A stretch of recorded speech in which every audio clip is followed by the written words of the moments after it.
Okay, चलिए सीधा इस कहानी में गोता लगाते हैं। आज के इस विश्लेषण में हम जिस सोर्स मटेरियल पर बात करने वाले हैं वो कोई आम कहानी नहीं है। ये एक परिवार की ऐसी रोंगटे खड़े कर देने वाली हकीकत है जो शुरू तो होती है एक मामूली से पारिवारिक झगड़े से, लेकिन देखते ही देखते ये कथित तौर पर पीढ़ियों तक चलने वाले काले जादू और पूरी तबाही में बदल जाती है। अब इस नंबर 24 को देखिए। ये कोई रैंडम नंबर नहीं है।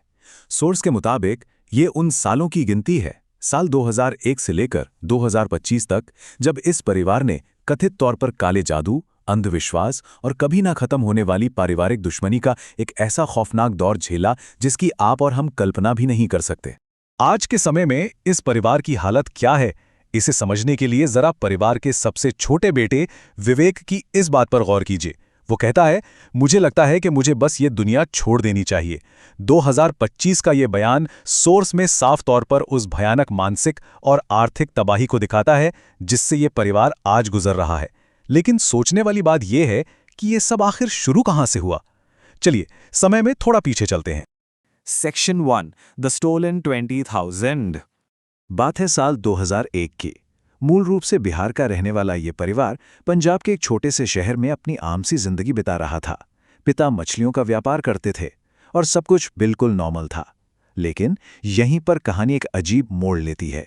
सोर्स में बहुत ही दिलचस्प तरीके से तुलना की गई है कि कैसे चोरी हुए कुछ पैसों का एक बेहद साधारण सा विवाद, महज कुछ पैसों का झगड़ा, अंधविश्वास और मानवीय मनोविज्ञान के चलते पीढ़ियों तक चलने वाले काले जादू के दावों में तब्दील हो गया।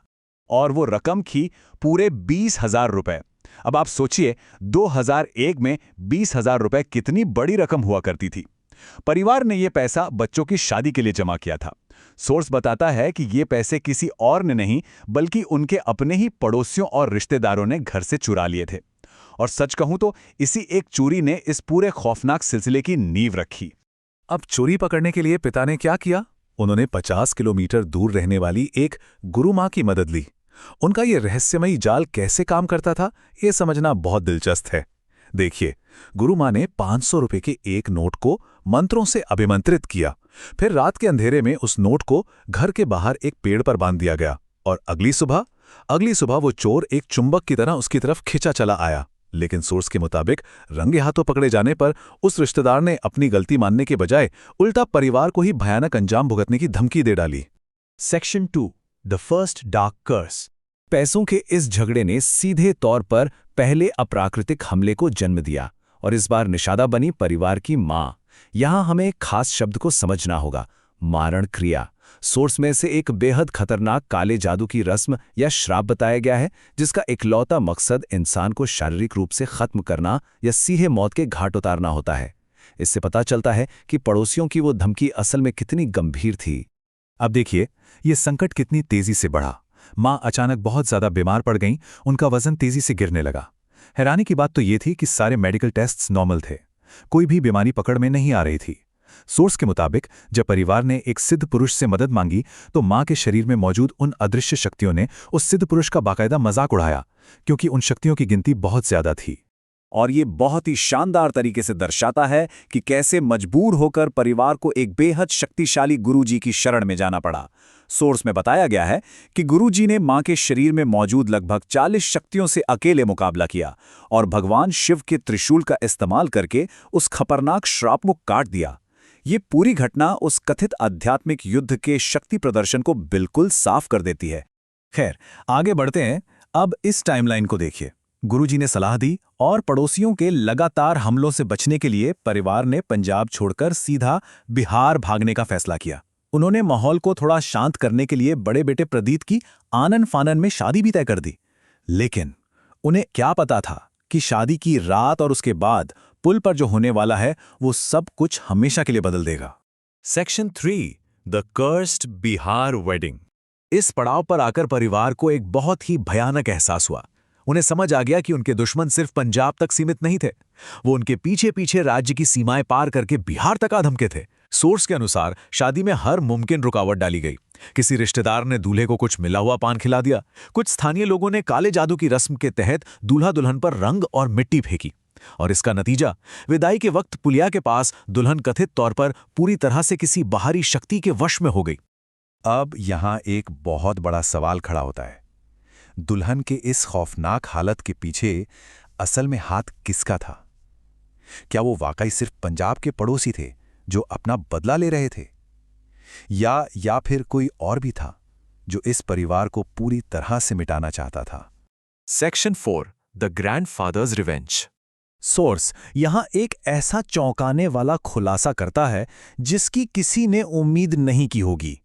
मास्टरमाइंड कोई और नहीं बल्कि खुद दुल्हन के सगे दादा थे।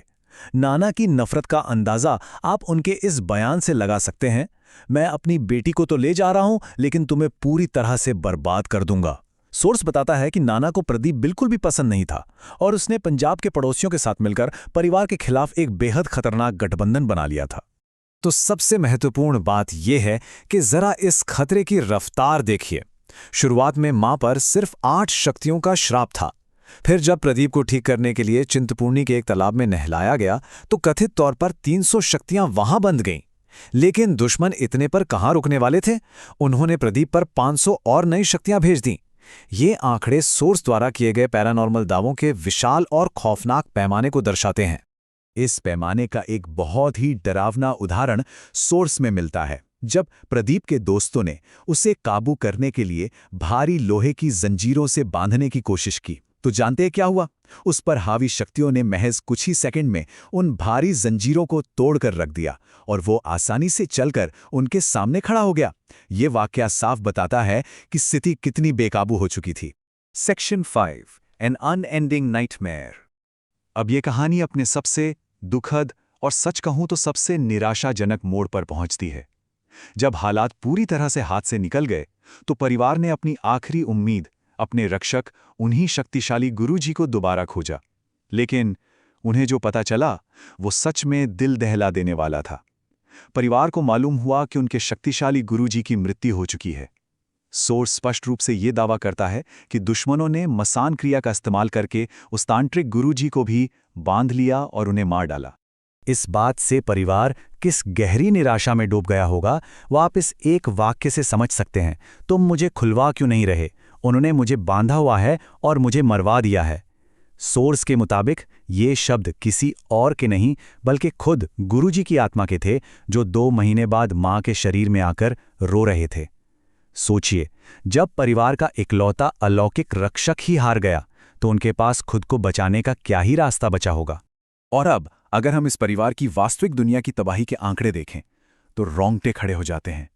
24 साल का लंबा समय बीत चुका है। 50 लाख रुपए से ज्यादा का आर्थिक नुकसान हो चुका है। गांव के सारे खेत, उनके घर सब बिक चुके हैं। और अब इस पूरे संघर्ष में अकेले लड़ने के लिए बचा है तो सिर्फ सबसे छोटा बेटा विवेक। इस कहानी में दुर्भाग्य से कोई भी हैप्पी एंडिंग नहीं है।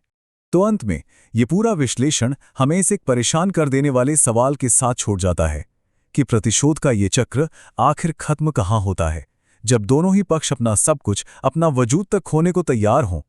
पीढ़ियों तक चलने वाली इस दुश्मनी और अंधविश्वास ने जो मनोवैज्ञानिक और भौतिक विनाश किया है वो हमें ये सोचने पर मजबूर कर देता है कि क्या इस गहरे अंधकार से बाहर निकलने का कोई रास्ता कभी मिल भी पाएगा।